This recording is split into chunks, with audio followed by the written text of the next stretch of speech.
ओम नमो भगवते वासुदेवाय। ओम नमो भगवते वासुदेवाय। ओम नमो भगवते वासुदेवाय।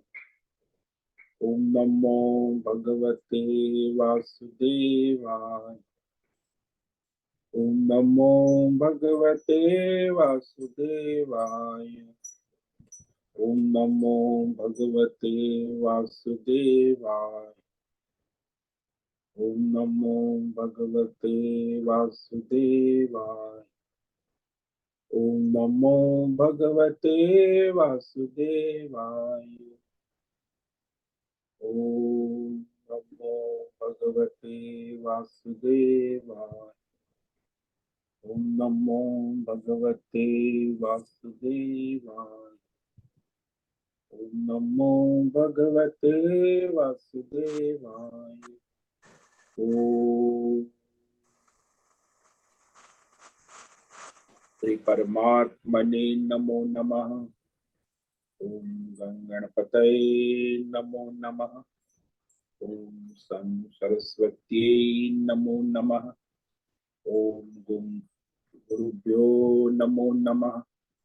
ओम सहनाववतु सहनौ भुनक्तु सह वीर्यं करवावहै तेजस्विनावधीतमस्तु मा विद्विषावहै। ओम शांति शांति शांति। सदाशिवसमारम्भां शंकराचार्यमध्यमाम् अस्मदाचार्यपर्यन्तां वन्दे गुरुपरम्पराम्। ओम पार्थाय प्रतिबोधितां भगवता नारायणेन स्वयं व्यासेन ग्रथितां पुराणम् मध्ये महाभारत अद्वैतामृतवर्षिणीं भगवतीम् अष्टादशाध्यायिनीम् अम्ब त्वामनुसन्दधामि भगवद्गीते भवद्वेषिणि। वसुदेवसुतं देवं कंसचाणूरमर्दनं देवकी परमानन्दं कृष्णं वन्दे जगद्गुरुं। नमस्ते परमं ब्रह्म सच्चिदानन्दरूप निर्गुणाय नमस्तुभ्यं ओंकाराय नमो नमः। सर्वे दुर्गाणि तरन्तु सर्वे भद्राणि पश्यन्तु सर्वे सद्बुद्धिमाप्नोतु सर्वे सर्वत्र नन्दु। ओम तत्सत। ओम ओम। आप सभी ऑनलाइन नेटवर्क पर उपस्थित भगवद गीता श्रवण साधकों को आज प्रातः का अभिवादन अभिनंदन अभिवंदन। हरि ओम हरि ओम हरि ओम। हम सबको आज का यह दिव्य दिन तन मन धन जन देश काल विषय वस्तु परिस्थितियों के साथ अध्यात्मक भौतिक दैविक क्षेत्र व्यष्टि समष्टि सभी को अपने अपने पूर्व में अनंत जन्मों में किए हुए संचित पाप पुण्य धर्म अधर्म मिश्र कर्म के पके हुए फल स्वरूप में वर्तमान में आज सभी को अपने अपने प्रारब्ध अनुसार परमेश्वरी अचिंत्य योग माया के माध्यम से प्रसाद स्वरूप प्राप्त हुआ है। अतः आज का यह दिव्य दिन परमार्थ हेतु निष्काम सेवा यज्ञ देव यज्ञ ऋषि यज्ञ पितृ यज्ञ मानवता यज्ञ भूत प्राणी यज्ञ सात्विक दान शारीरिक वाचिक मानसिक तप निष्काम कर्म योग ध्यान योग भक्ति योग ज्ञान योग साधना स्वाध्याय वेद शास्त्र का अध्ययन अध्यापन उपासना आराधना के लिए समर्पित करे और करवावे। अत्यंत दुर्लभ मनुष्य जीवन को परमार्थ हेतु सार्थक करे और करवावे। आज विक्रम संवत 2081 चैत्र मास कृष्ण पक्ष की चतुर्दशी तिथि 11:40 तक है। उसके बाद आज अमावस्या लग जाती। कई लोग आज अमावस्या मनाते और अश्विनी नक्षत्र है, ये दोपहर 3:31 तक है। उसके बाद भरणी नक्षत्र लग जाता है। आज है मंगलवार, मंगल देव की आराधना उपासना का दिन। और यहाँ ग्रीष्म ऋतु प्रारंभ हो चुकी है। रात्रि का 2 बजे का न्यूनतम तापमान 20 डिग्री रहा और दिन का 2 बजे का तापमान 38 डिग्री रहा। वायु की गति 10-15 किलोमीटर चल रही है तेज गति से। ईस्वी सन 2024 7 मई 7 मई 2024 सुबह के 7 बजने वाले। कलयुग का प्रथम चरण 5250वां वर्ष 7वां वैवस्वत मनवंतर श्वेत वराह कल ब्रह्मा जी का 26वां दिन और 51वां वर्ष अभी चल रहा है। तो ऐसे अनंत कोटि ब्रह्मांडीय परमेश्वरी अचिंत्य योग माया में हमारा यह एक ब्रह्मांड, इस ब्रह्मांड में यह पृथ्वी लोक में समुद्र के ऊपर जम्बू द्वीप में विश्व का एकमात्र वैदिक राष्ट्र भारत में उत्तर हिमालय प्रांत में उत्तराखंड राज्य में टिहरी जिले में हिमालयन शिवालिक पर्वतमाला के अंतर्गत मणिकुट पर्वत के ऊपर नीलकंठ महादेव के सामने ऋषिकेश नगरी में मुनि की रेती प्रांत में शीशम जाड़ी में अवधूत बाड़ा आश्रम के सी ब्लॉक के पहले माले से 5 नंबर कमरे से गंगा किनारे से हम स्वामी उत्तमानंद सरस्वती भगवद गीता के आचार्य शिष्य स्वामी चिन्मयानंद सरस्वती महाराज चिन्मय मिश्र कैवलाद्वैत वेद व्यास भगवदपाद शंकराचार्य की श्रृंगेरी संन्यास परंपरा से शिक्षित दीक्षित सनातन वैदिक भारतीय हिंदू धर्म अनुसार संपूर्ण भगवद गीता ज्ञान यज्ञ ऑनलाइन चैतन्यमय जीवंत लाइव प्रसारण के अंतर्गत व्याख्यान माला में अध्याय 5 कर्म संन्यास योग के श्लोक नंबर 14 और 15 संस्कृत एवं हिंदी में व्याख्यान करेंगे। दिव्य पवित्र सरल व्यावहारिक सटीक पूर्ण वर्ण अक्षर पद वाक्य पंक्ति श्लोक अध्यायों की संगति संधि अन्वय शब्दार्थ वाक्यार्थ भावार्थ रहस्यार्थ के यथार्थ तात्पर्य से वैदिक शास्त्र वेद व्यास साहित्य शंकर भाष्य एवं परंपरागत सन्यासी आचार्यों की टीका टिप्पणी सहित आज का यह व्याख्यान करेंगे। कृपया आप सभी श्रद्धा भक्ति ध्यान से परिपूर्ण होकर के ये दिव्य श्रवण साधना करें। इसमें से कुछ ग्रहण करे, कुछ धारण करे, कुछ अपने जीवन में चरितार्थ करे और उसमें निरंतरता ला। अपनी अपनी आध्यात्मिक भौतिक दैवी अशांति द्वंद्व मोह विक्षेपों से रहित होकर अशास्त्रीय भ्रम भ्रांतियों से रहित होकर अपने अपने शरीर इंद्रिय प्राण मन वचन कर्म से एक रूप होकर के शुद्ध सात्विक सूक्ष्म भगवत विवेक बुद्धि करे। वेद शास्त्र आचार्य परंपरा अनुसार विवेक करे। पुनः पुनः इस व्याख्यान का श्रवण करे, मनन करे, चिंतन करे, चर्चा विचार प्रचार प्रसार करे, लिंक भेजे, लेखन करे, ग्रुप में शेयर करे, अपना और सबका परम कल्याण करे और करवाओ। ओम तत्सत। ओम ओम ओम।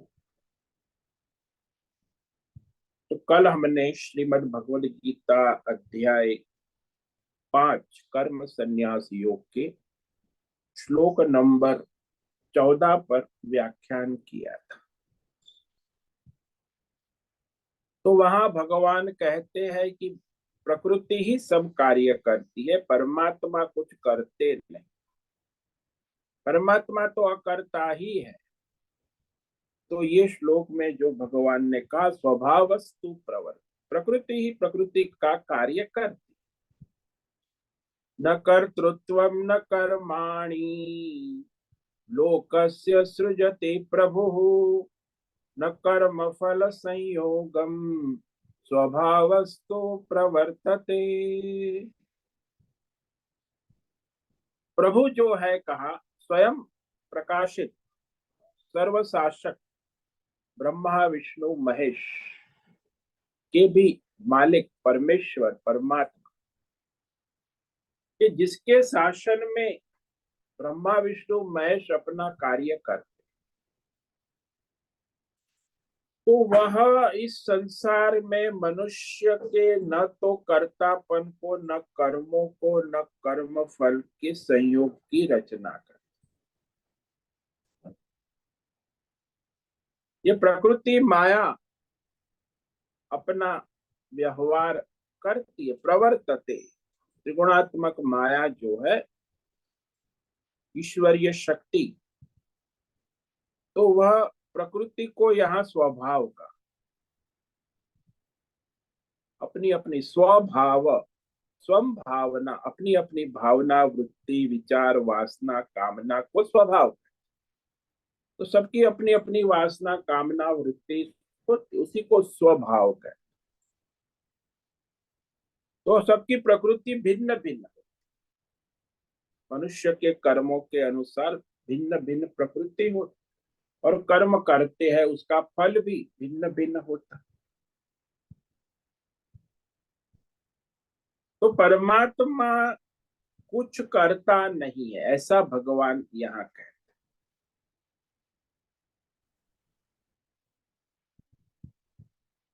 तो वैसे ही जैसे परमात्मा ने इस मायामय सृष्टि के सारे भौतिक, अध्यात्म, दैव पदार्थ बनाए भी नहीं, तो ये सब हम संसार और ये सारे जीव, ये सब कुछ परमात्मा के द्वारा तो नहीं बना है, ऐसा कहने से तो उचित नहीं।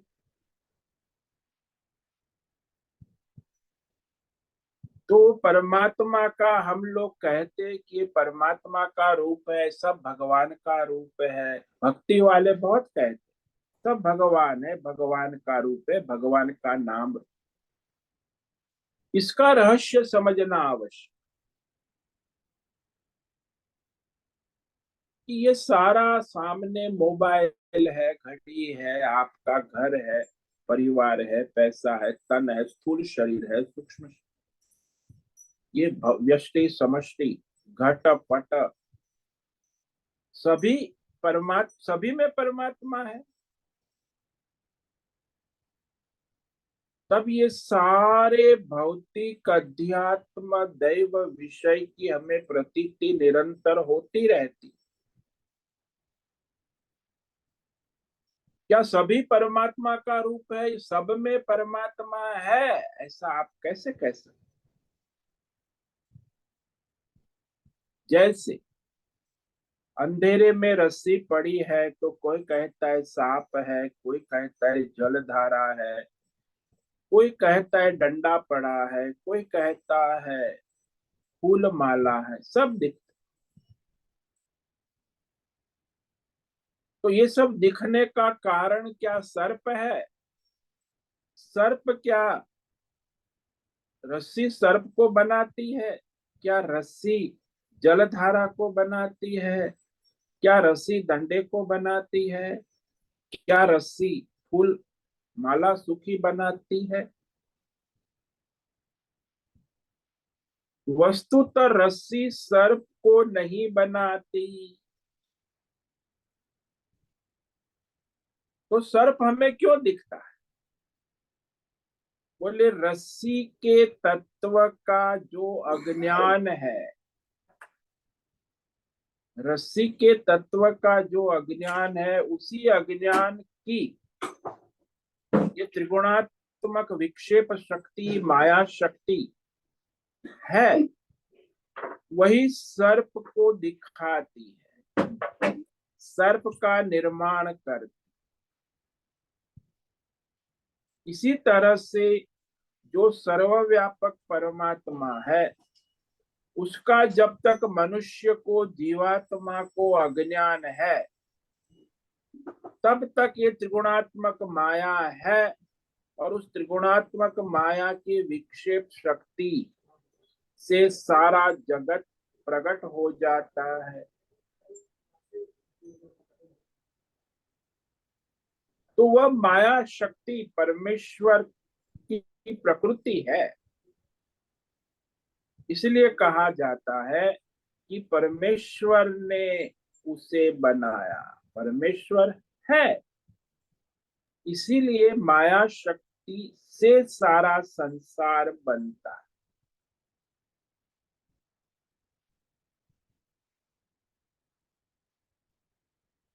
वैसे ही जादूगर है तो जादूगर की जादूगरी से सारे जादूगर के खेल एक के बाद उत्पत्ति स्थिति लय खेल की होती रहती। इसका मतलब ये नहीं कि जादूगर ही करता है, जादूगर है इसीलिए जादूगरी से खेल बनता है। वैसे परमेश्वर है, उसी के अज्ञान से माया शक्ति विक्षेप शक्ति से जीव के अंतःकरण में ये सारे संसार की उत्पत्ति स्थिति लय होती।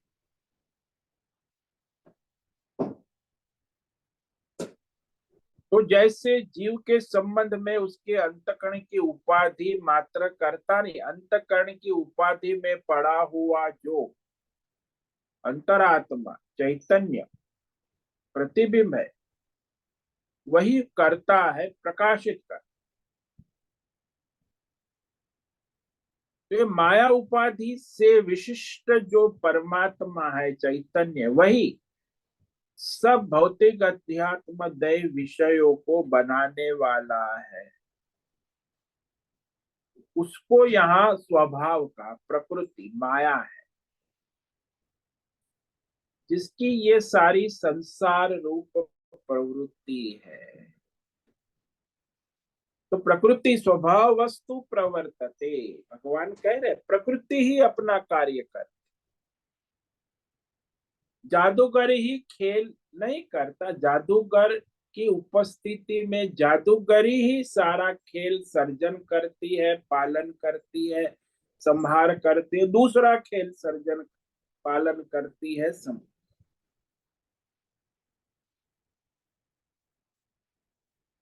तो इसी प्रकार यहाँ कर्म फल भी संयोग भी परमात्मा नहीं करता। ये भी बड़ा रहस्य है। परमेश्वर की सिद्धि में सबसे बड़ा कारण ही दिया जाता है कि अगर परमेश्वर नहीं होता तो कर्म फल की संगति नहीं बैठती। तो कर्म फल परमेश्वर कैसे देता है? कर्म तो हमने किया, पाप किया, पुण्य किया, धर्म किया, अधर्म किया, मिश्र किया। जिस समय कर्म किया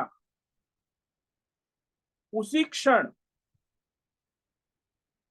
वह कर्म तो समाप्त हो गया, और वो स्वयं वह कर्म कुछ आगे भविष्य में कालांतर में फल दे नहीं सकता। कर्म तो नष्ट हो गया, क्योंकि वह कर्म उस क्षण जो पाप पुण्य धर्म अधर्म किया उसी क्षण होकर नष्ट हो चुका है कर्म। तो उस कर्म से एक कल्पना रूप से फल अपूर्व माना जाए। कर्म से फल होगा अपूर्व, कल्पना रूप फल माना जाए। तो उस अपूर्व कल्पना रूप फल के अंदर जिस समय जिस देश काल परिस्थिति में फल होगा, दिया जाए, जिस जगह दिया जाए, वह निर्धारण सामर्थ्य होना आवश्यक है। तो ये सब हमें कल्पनाएं अनुमान करने की अपेक्षा कि मैंने कर्म किया उसका फल किस देश काल परिस्थिति में किस जन्म में कैसे होगा, ये सब अनुमान कल्पना करने की अपेक्षा हम कहते ईश्वर को फल देने वाला कहा। कि ईश्वर फल देने वाला मानने से सारी जो है काल्पनिक अनुमान संगति, कब देगा, कैसे देगा, क्यों देगा, कैसे किस हाल, इस जन्म में मिलेगा कि अगले जन्म, ये सारी कल्पनाओं का अनुमान का निराकरण हो जाता है।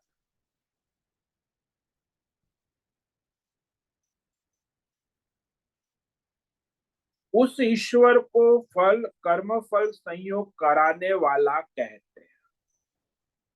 ये फल संयोग कराने में सारी व्यवस्था होनी पड़ती है। देश काल विषय वस्तु व्यक्ति परिस्थिति सब निर्माण होगा तब तो फल होगा ना। फल में केवल एक चीज थोड़ी है, समय भी देखना है, स्थल विषय वस्तु व्यक्ति, और प्रत्येक क्षण मनुष्य के कर्म फल उसे देना है। तो कर्म फल का संयोग कराने वाला ईश्वर है, उसी को ईश्वर कहते हैं, क्योंकि कर्म फल का संयोग उसके सिवा और कोई करा नहीं। अब वो कैसे है ईश्वर कर्म फल का संयोग कराने वाला, कैसे है? बोले माया उपाधि से जो ईश्वरीय शक्ति है, जिसे ईश्वर कहते माया शक्ति, जिससे कर्म और कर्म फल का संबंध होता है। तो बिना ईश्वरी माया शक्ति से कर्म भी नहीं हो सकता और कर्म फल का संबंध भी नहीं हो सकता। इसलिए ईश्वरीय माया शक्ति को स्वीकार किया जाता है, जिसके द्वारा कर्म और कर्म फल का संबंध बनता है।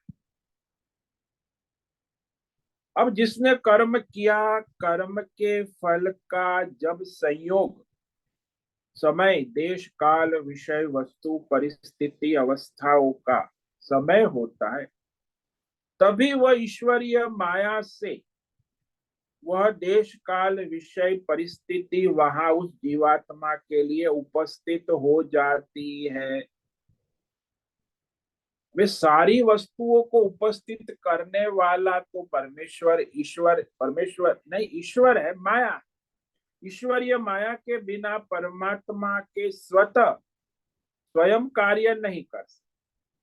तो ये माया इतना सारा करती है तो वो स्वयं तो कुछ नहीं करती, लेकिन परमात्मा की उपस्थिति में ये जो ईश्वरीय माया बिना परमात्मा के स्वतः स्वयं कार्य नहीं करती। जैसे बिना जादूगर के उपस्थिति में जादूगरी कुछ नहीं कर सकती, जादूगरी स्वयं कुछ नहीं कर सकती, जादूगर की उपस्थिति में ही जादूगरी जादू के खेल का सर्जन पालन संहार करती रहती है।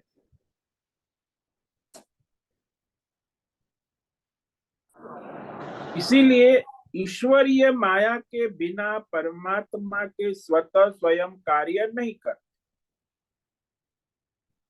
ये कहा जाता है कि परमात्मा ने ईश्वर ने फल दिया, परंतु वस्तुतः ईश्वर की माया के अंदर ही फल देने की प्रवृत्ति है, और वो माया ही कर्म कराने की शक्ति देती है, माया ही फल देने की प्रवृत्ति शक्ति देती। तो ये दोनों माया प्रकृति है, कर्म भी करने वाली और फल भी देने वाली, फल देने की प्रवृत्ति भी वो करती शक्ति है, माया शक्ति। इसीलिए कर्म और फल का संयोग भी परमात्मा का स्वरूप नहीं है। कर्म भी माया का स्वरूप है और फल भी ईश्वरीय माया के कारण ही चलता है।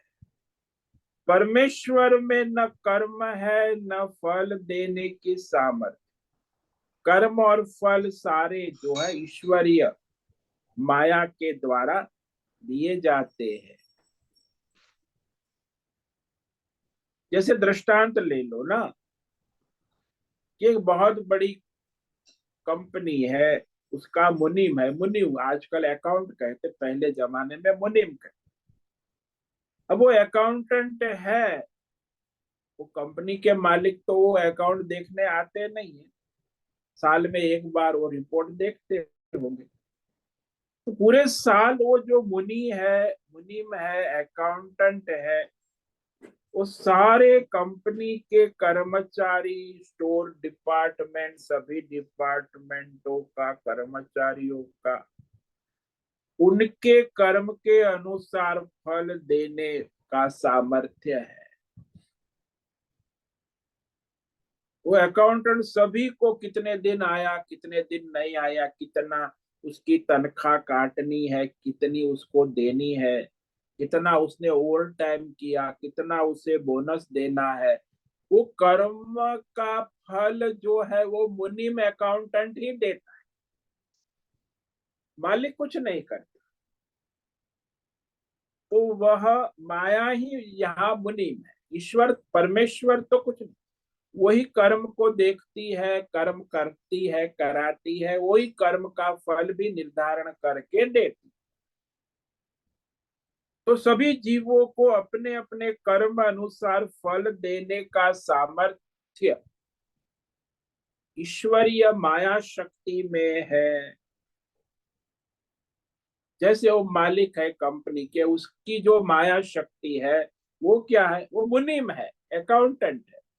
वही माया शक्ति सभी कर्मचारियों का हिसाब किताब रखती है, उसे कर्म करते हैं उनका फल भी दे देती है। मालिक थोड़ी वहां देखने जाता है किसने क्या किया, किसने। इसलिए चाहे कर्तृत्व हो, चाहे कर्म हो, चाहे कर्म फल का संयोग हो, इन सब को करने कराने वाला एकमात्र है ईश्वरीय माया। और वो माया कैसे काम करती है? एकमात्र अज्ञान, परमेश्वर के तत्व के अज्ञान से माया शक्ति अपना कार्य करती।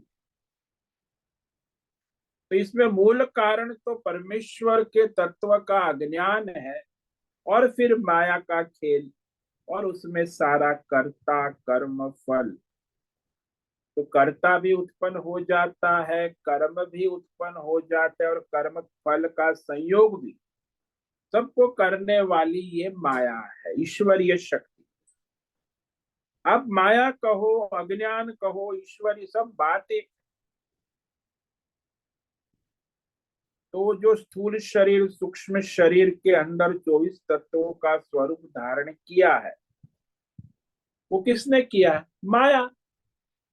माया ही 24 तत्वों के द्वारा सारे कर्म करती है। स्थूल शरीर, सूक्ष्म शरीर, व्यष्टि और समष्टि।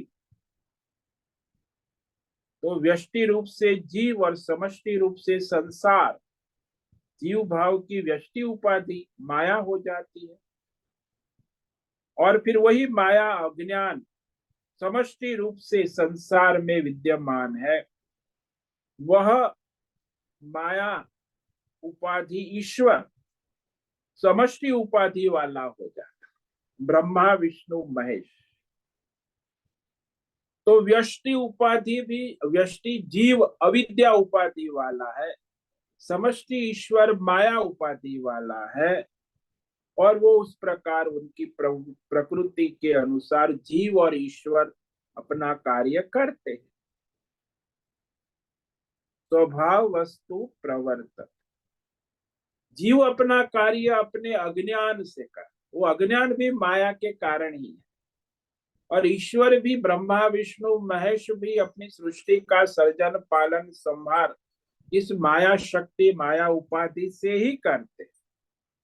तो सारा खेल प्रकृति के द्वारा चलता है। परमात्मा न करता है न कराता है, स्वभाव वस्तु प्रवर्तते। सभी प्रकृति के द्वारा व्यष्टि समष्टि, व्यष्टि जीव और समष्टि ईश्वर, वो ईश्वरीय माया शक्ति से अपना अपना कार्य करने में प्रवृत्त होते हैं। अब प्रश्न होता है कि परमात्मा करता कराता नहीं है, तो फिर बुद्धि में कर्म करना, बुद्धि से, निश्चयात्मक बुद्धि से मनुष्य जो है कहता है मैं पूजा करूंगा, अर्चना करूंगा, क्षमा करना, ये सारा, तो बुद्धि से ये सारे संकल्प, निश्चय, कर्म करना क्यों किया जाता है? परमात्मा तो कुछ संकल्प कराता नहीं है, तो कौन करता है ये? तो बुद्धि से कर्म करता है, विचार करता है, निश्चय करता है, पूजा करता है, अर्चना करता है, क्षमा करता है, इत्यादि सारे प्रवृत्ति निवृत्ति किया जाता है। तो इसके उत्तर में है कि सब पारमार्थिक दृष्टि से नहीं है, माया उपाधि व्यावहारिक दृष्टि से है। व्यावहारिक दृष्टि में वह जीव और ईश्वर, व्यष्टि और समष्टि के द्वारा ही ये सारा संसार का खेल चलता है। व्यष्टि उपाधि जीव और समष्टि उपाधि ईश्वर ना हो तो संसार का खेल कैसे चलेगा? इसीलिए ये सब तक व्यावहारिक व्यष्टि जीव है और व्यावहारिक समष्टि माया ईश्वर, ब्रह्मा विष्णु महेश है। तब तक ये मायोपाधि ईश्वर समष्टि शासन करने वाला ब्रह्मा विष्णु महेश सबकी उत्पत्ति स्थिति लय उनके कर्मों के अनुसार करता रहता है। तो जीव माया उपाधि ईश्वर ब्रह्मा विष्णु महेश के शासन में रहने वाले, और ईश्वर वो परमेश्वर की सत्ता में है। तो जब जीव का अज्ञान निवृत्त हो जाता है, जीव अज्ञान से मुक्त हो जाता है, तो परमात्मा स्वरूप के अंदर उसको जब ज्ञान होता है तो वहां ईश्वरीय माया नहीं रहती, न व्यष्टि है न समष्टि है।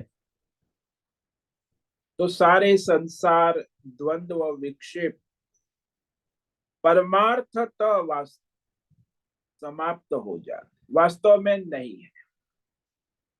सारे विक्षेप व्यवहार में माया उपाधि से है। जैसे जब किसी को केवल जल तत्व का बोध हो जाता है, तत्व ज्ञान, तो फिर वहां समुद्र और लहरें और बुदबुदे उसका कोई स्वरूप स्थित रहता नहीं। वो जल तत्व के अज्ञान से ही समुद्र, वो अज्ञान ही माया है, ईश्वरीय माया। और जैसे ही जल तत्व का ज्ञान होता है तो समुद्र, लहर और बुदबुदे का कोई प्रयोजन नहीं रहता। तो माया का कारण भी अज्ञान हुआ, जीव का कारण भी अज्ञान हुआ। कौन सा अज्ञान? परमात्मा तत्व का अज्ञान। तो वास्तव में परमात्मा स्थिति यह है, वो अब आगे के श्लोक में कहते कि वास्तविक परमात्मा की स्थिति क्या है। परमात्मा न किसी के कर्म को लेता है, न किसी को देता है, न माया की रचना करता है, न माया के द्वारा संसार का सर्जन पालन संहार कर।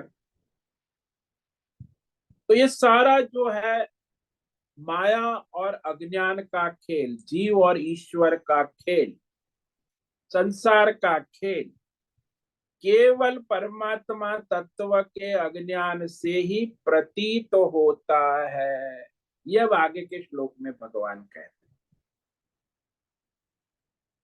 नादत्ते कस्यचित् पापम न चैव सुकृतं विभुः अज्ञानेनावृतं ज्ञानम् तेन मुह्यन्ति जन्तवः।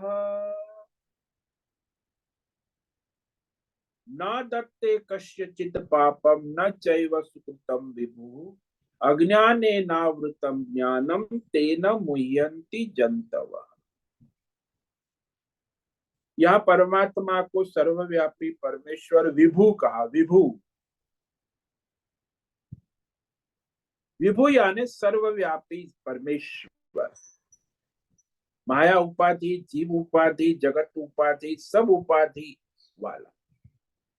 जैसे विभु हम कहे कि जल तत्व विभु है, जो समुद्र की उपाधि वाला भी है, अज्ञान से वो लहरों वाला भी है, वही जल अज्ञान से बुदबुदे वाला भी है।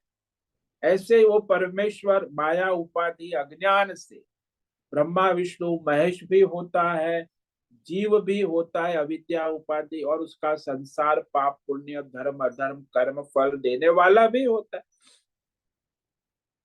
तो उसे विभु कहा, सर्वव्यापी सर्वांतर्यामी।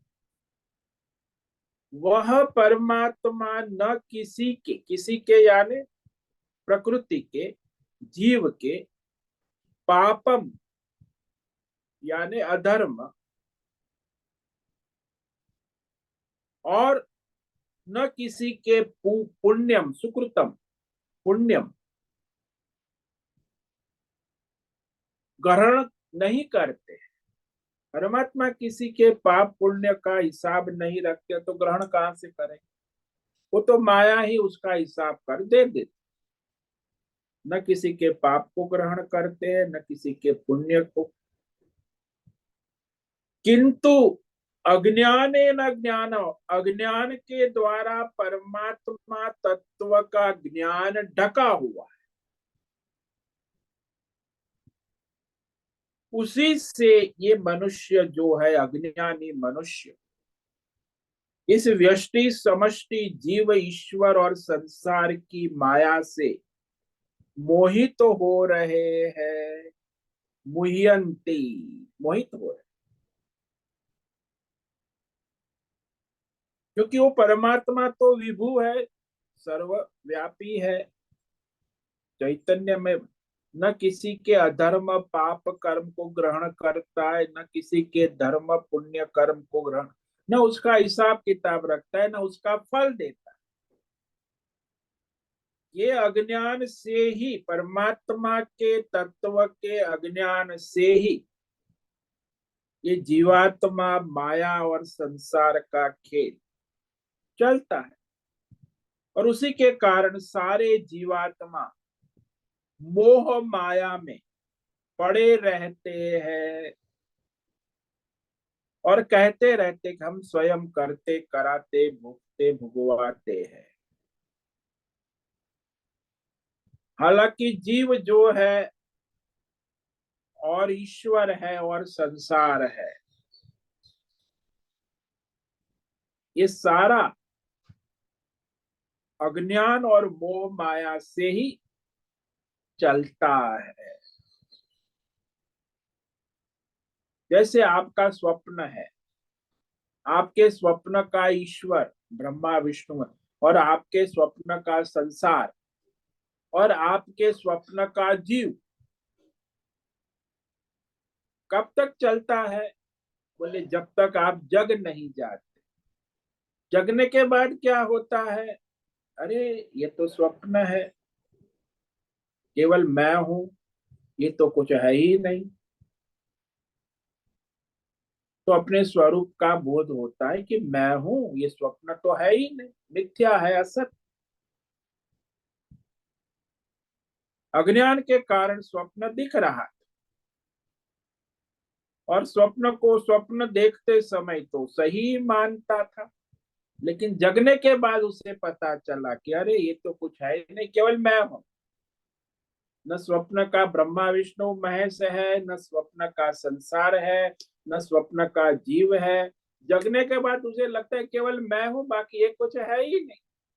ये तो ऐसे ही अज्ञान से प्रतीत हो रहा था। इसी प्रकार विभू जो है, विशेष रूप से जिसको परमेश्वर कहा है, परमात्मा कहते, वो सर्व प्रकाशित होता है। उसी परमात्मा ने सारे माया के रूप ब्रह्मा विष्णु महेश संसार के सारे विषय, अध्यात्म भौतिक दैव और सभी जीवों को और उसके कर्म फलों को धारण किया है। तो माया के अंदर ही ये परमात्मा जो है प्रतिबिंबित हुआ है। माया उपाधि वाला वह परमेश्वर ही सारे जीव और जगत का कारण है। जैसे जादूगरी की उपाधि वाला जादूगर ही सारे जादू के खेल का कारण है। ये तो जादूगर है, बिना उपाधि से तो वो खेल वाला हो नहीं सकता। सारा जो खेल है वो जादूगर जादूगरी की उपाधि वाला होकर ही सारे जादू के खेल कर। ऐसे ही परमात्मा स्वयं तो कुछ नहीं, पूर्ण है, लेकिन जब अविद्या उपाधि माया से, माया को धारण कर, माया उपाधि से ब्रह्मा विष्णु महेश बनकर फिर सृष्टि का सर्जन पालन संहार और फिर सभी जीवों का कर्म और उसके फल का हिसाब करते रहे। तो ये अविद्या उपाधि माया उपाधि से ही ये सारा होता है। तो सारे जगत का कारण जो है, मूल कारण तो परमात्मा ही है। और फिर ये उपाधि से, ये माया उपाधि से कार्य कारण का संबंध होता है। संसार के कार्य कारणों का कारण माया, और इस सभी कार्य कारण संसार के उसका मूल कारण परमात्मा। परमात्मा कार्य कारण में उपस्थित है, लेकिन उसका आधार जो है माया है, अविद्या। इस प्रकार यहाँ सर्वज्ञ सर्वशक्तिमान कर्म फलदाता ऐसे विभिन्न विशेष ऐश्वर्य वाले परमेश्वर को विभू कहा। वो विभू है, उसकी ये सारी विभूति है। माया, ईश्वर, ब्रह्मा विष्णु महेश, ये संसार, ये देवी देवता, ये सारा जो है जीव, जीव और उसके कर्म और फल और उसकी गति।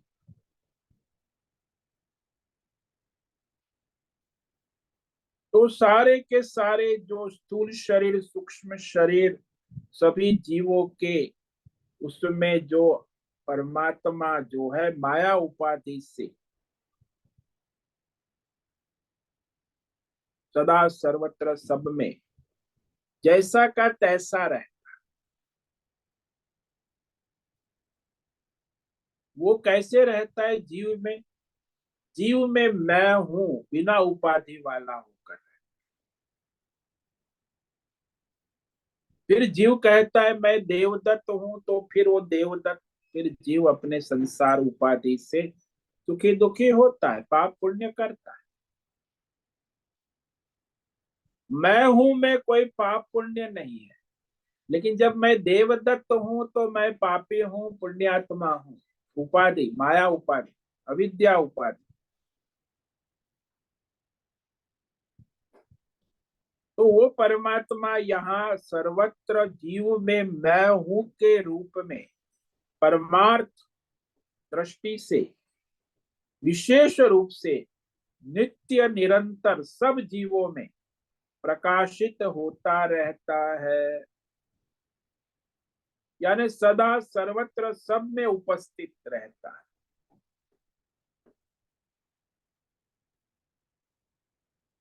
तो 10 इंद्रिय है, मन है, बुद्धि है, सब में मैं हूं रूप से वो चेतन चैतन्य चेतनता का भान हमेशा मैं चैतन्य में हूं, ये परमार्थ वृत्ति में सारा होता है। संसार, यष्टि समष्टि सब।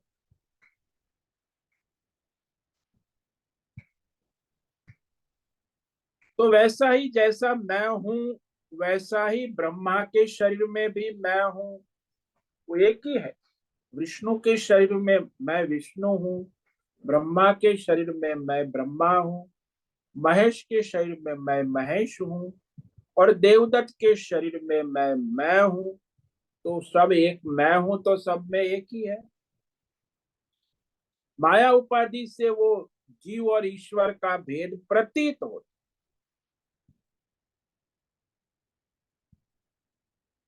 इसीलिए वास्तव में विभु परमात्मा ही जीव को भी धारण करता है, जगत को भी धारण करता है, और ईश्वर को भी, ब्रह्मा विष्णु। फिर भी उससे असंग है। उस परमात्मा को उस सारे अविद्या उपाधि से, माया से व्यावहारिक रूप से प्रतीत होता है। परमार्थता तो वो उपाधि वाला नहीं।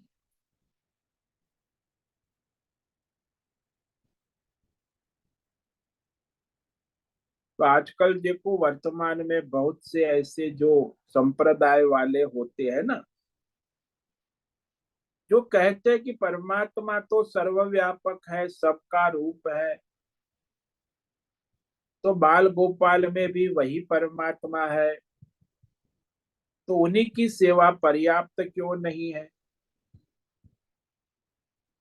सर्वत्र विद्यमान परमात्मा है, इसमें संदेह नहीं, परंतु जहां सर्वज्ञ, सर्वशक्ति, सर्व सामर्थ्य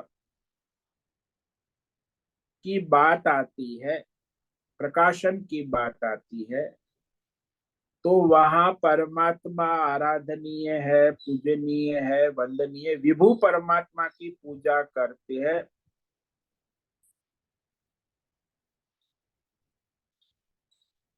अब भगवान हमारे सारे कर्मों को देता है। देख कौन भगवान? कौन? माया उपाधि वाला, ब्रह्मा विष्णु महेश। वास्तव में परमात्मा किसी के पाप पुण्य का हिसाब नहीं रखता, पाप पुण्य ग्रहण नहीं करता, चाहे भक्त हो चाहे कोई भी हो। परमात्मा किसी के पाप पुण्य का हिसाब किताब ग्रहण नहीं करते। पुण्य करते हैं तो यदि आपने कह दिया कि कृष्णार्पण मस्तु, तो हमारा पुण्य भगवान को समर्पण हो गया। तो क्या परमात्मा लेता है? पाप कर दिया, कृष्णार्पण मस्तु को परमात्मा लेता है? इस पर हम कल विचार करेंगे। भाई, आप पाप पुण्य करते हो, भगवान को अर्पण करते हो, तो कौन लेता है? भगवान लेता है कि माया हिसाब रखती है? इसको समझना आवश्यक है।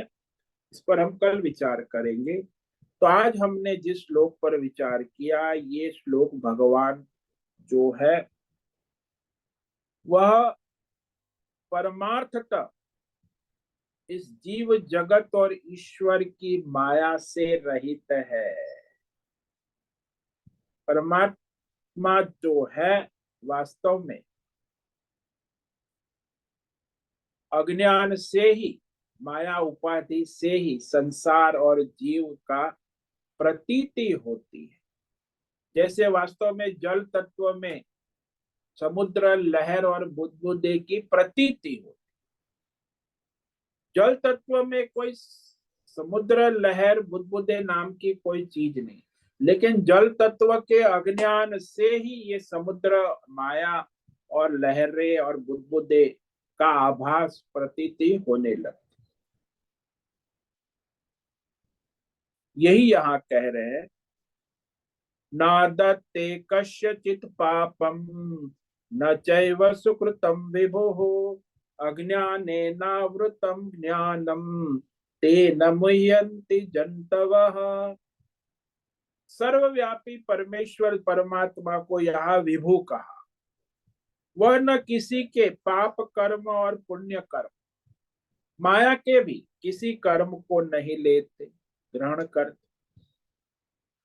व्यष्टि समष्टि जीव ईश्वर के कोई कर्म वो नहीं करता है न कराता। उसी परमात्मा तत्व के अज्ञान से ढका हुआ मनुष्य की बुद्धि में ये अज्ञानी मनुष्य जो है वो जीव जगत और ईश्वर की त्रिपुटी मोह माया में मोहित रहते हैं।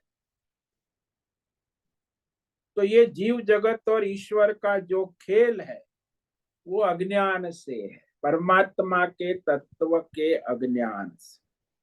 और उसी के कारण सारे संसार में सभी जीव मोहित रहते हैं। मैं जीव हूं, वो ईश्वर है, ये मेरा संसार है, ये मेरा है, ये तेरा है, मोह माया बस घूमते रहते, मुह्यंती मोहित हो रहे हैं, होते रहेंगे जब तक अज्ञान है परमात्मा तत्व, तब तक इस मोह माया में भ्रमित रहते हैं। ओम नमो नारायणाय, ओम नमो नारायणाय, ओम नमो नारायणाय, ओम नमो नारायणाय, ओम नमो नारायणाय। कायेन वाचा मनसेन्द्रियैर् वा बुद्ध्यात्मना वा प्रकृते स्वभाव करोमि यद्यत् सकलं परस्मै नारायणायेति समर्पयामि। ओम सर्वे भवन्तु सुखिनः, सर्वे सन्तु निरामया, सर्वे भद्राणि पश्यन्तु, मा कश्चित् दुःखमाप्नुयात्। अस्तु मा सद्गमय, तमसो मा ज्योतिर्गमय, मृत्योर्मा मृतंगमय। ओम पूर्णमद पूर्णमिदं पूर्णात् पूर्णमुदच्यते, पूर्णस्य पूर्णमादाय पूर्णमेवावशिष्यते।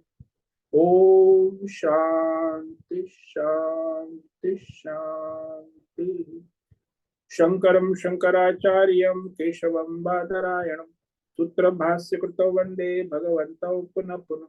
ईश्वरो गुरुरात्मेति मूर्तिभेदविभागि व्योमवद्व्याप्तदेहाय दक्षिणामूर्तये नमो नमः। ओम गुं गुरुभ्यो नमो नमः। ओम तत्सत् ब्रह्मार्पणमस्तु। ओम ओम ओम।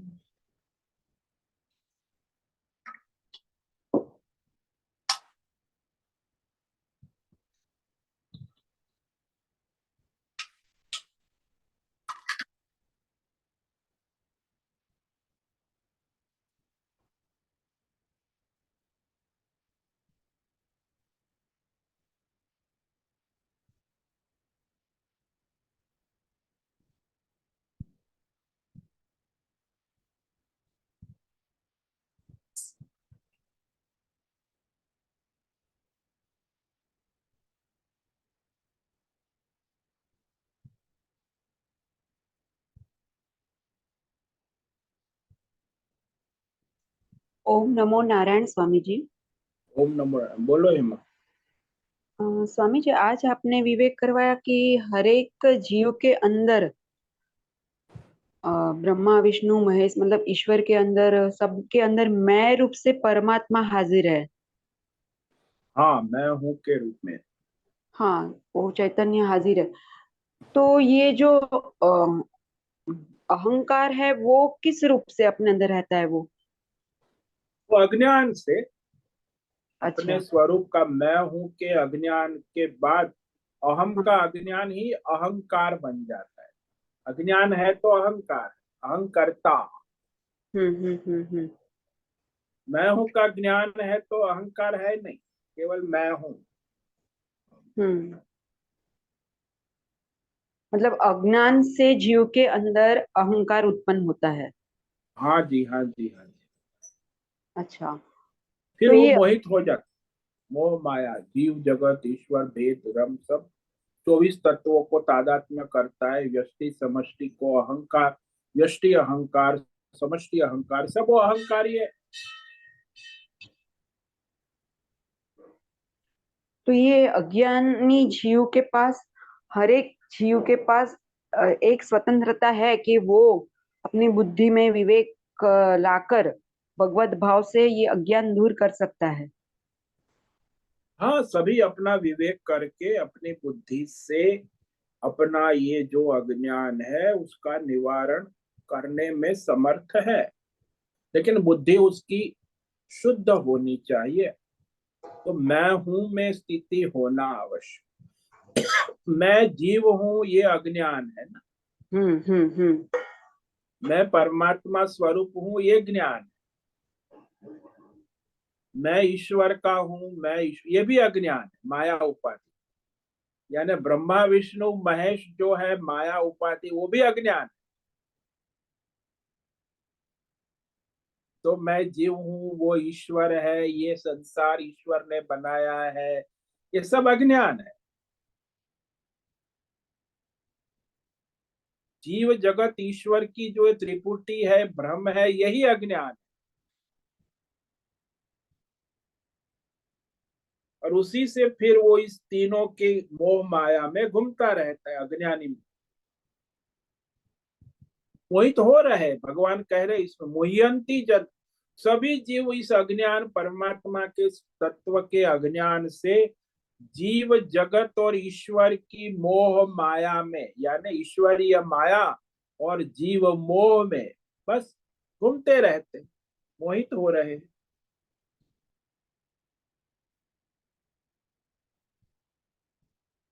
तो जब तक उसे ज्ञान नहीं होगा वो घूमते रहेंगे जीव जगत और ईश्वर की मोह माया में, अज्ञान से घूमते रहे।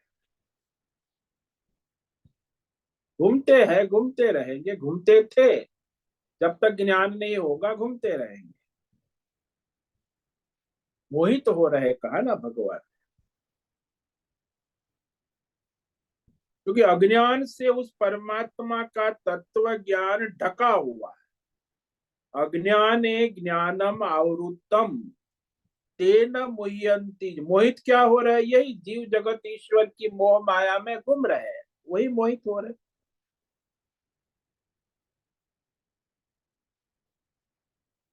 धोखा खाते हैं। तो यहाँ परमात्मा से ऐसा हुआ ना कि परमात्मा से श्रेष्ठ उसकी माया हो गई और जीव उसमें भ्रमित हो गया।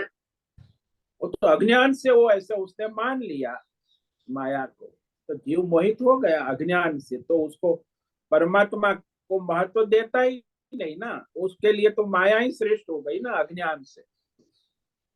हम्म परमात्मा कहाँ से श्रेष्ठ हुआ, अज्ञान के कारण उसके लिए ब्रह्मा विष्णु महेश श्रेष्ठ हो गए, परमात्मा श्रेष्ठ नहीं हुआ।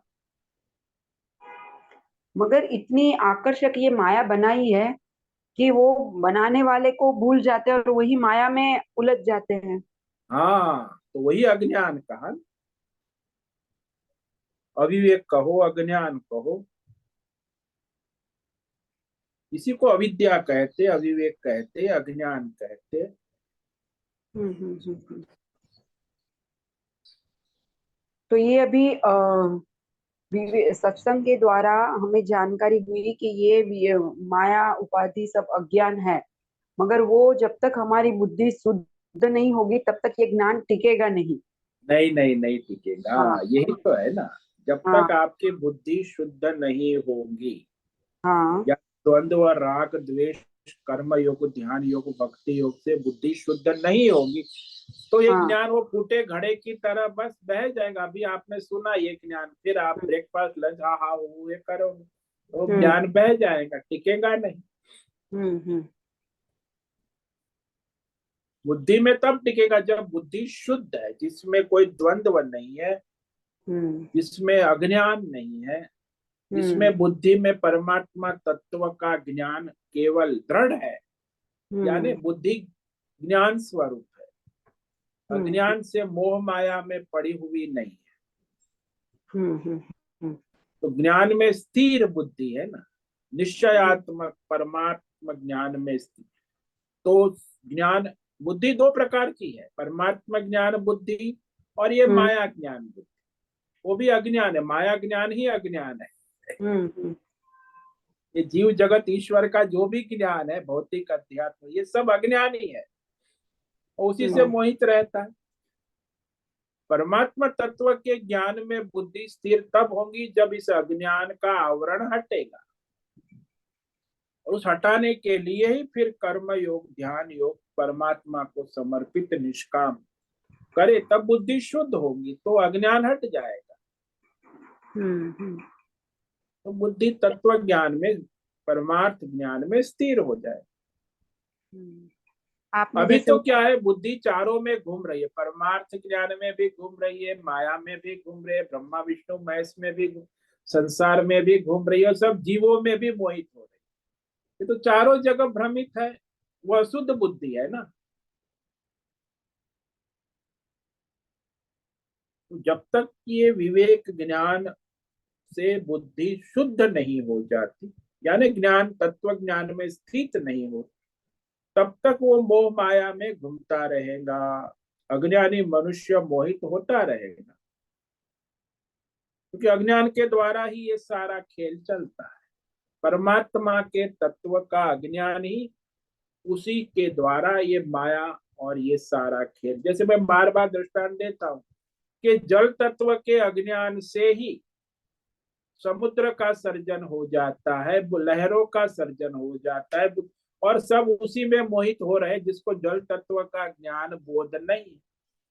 और जो थोड़ा साधक है तो कहता है जल तत्व भी है, समुद्र भी है, लहर भी है, बुदबुदे भी है, लेकिन इसमें जल तत्व ही परमात्मा है, और ये सब जो है परमात्मा की लीला, ये भी भ्रम है, अज्ञान। केवल जल तत्व ही है, तब बुद्धि शुद्ध हुई माई। वो भक्त है, अच्छी बात है कि परमात्मा को स्वीकार कर, लेकिन वो भी अज्ञान है। क्योंकि वहां भी अभी द्वैत है। हाँ, जब तक वो द्वैत रहेगा तब तक ये अज्ञान है। हम्म। केवल परमात्मा है तो समाप्त हो गया, जीव जगत ईश्वर का द्वैत समाप्त हो गया।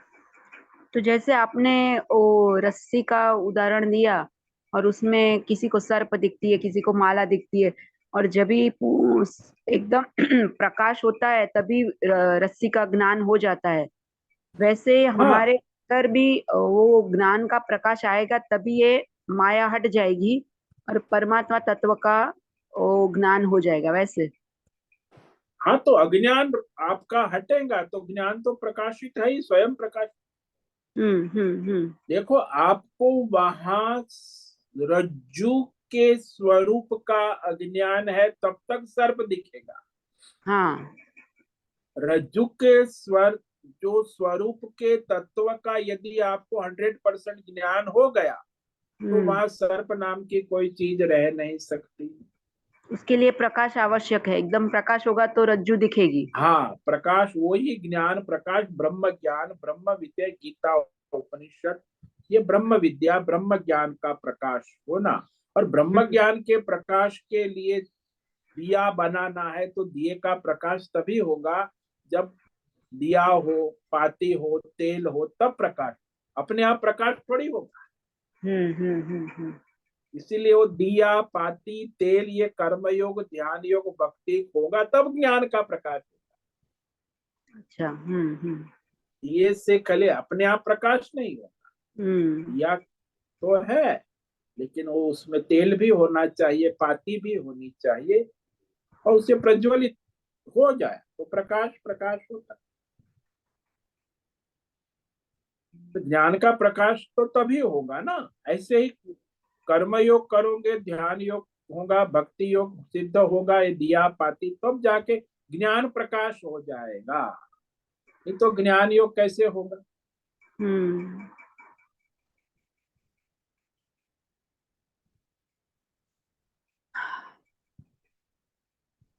हाँ स्वामी जी, समझ में आया। नहीं मतलब कोई तो सिर्फ भक्ति योग करके ही परमात्मा को प्राप्त करना चाहते हैं। वो मोहित है माया में, अज्ञान में, तो क्रम से जाएंगे। अब भक्ति हम्म। में तो फिर वो देवलोक में जाके फिर सृष्टि का प्रलय होगा, ब्रह्मा जी के साथ, उसके विष्णु जी के साथ, उनका फिर ब्रह्म स्वरूप हो जाए। हम्म। मतलब आखिरी रास्ता एक ज्ञान योगी है, जिससे सिर्फ और सिर्फ परमात्मा प्राप्ति हो सकती है। हाँ, लेकिन उसकी योग्यता के लिए कर्म योग ध्यान योग अनिवार्य है, भक्ति योग। हाँ हाँ स्वामी जी। डायरेक्ट ज्ञान योग से कोई नहीं हो सकता, हाँ प्रकाश सीधा नहीं आएगा, उसके लिए आपको दिया तेल पाती तैयार करना आवश्यक, हम्म फिर ज्योत जलेगी। हम्म। हाँ स्वामी जी, क्लियर हुआ। बहुत बहुत धन्यवाद। ओम नमो नारायणाय। ओम नमो नारायण।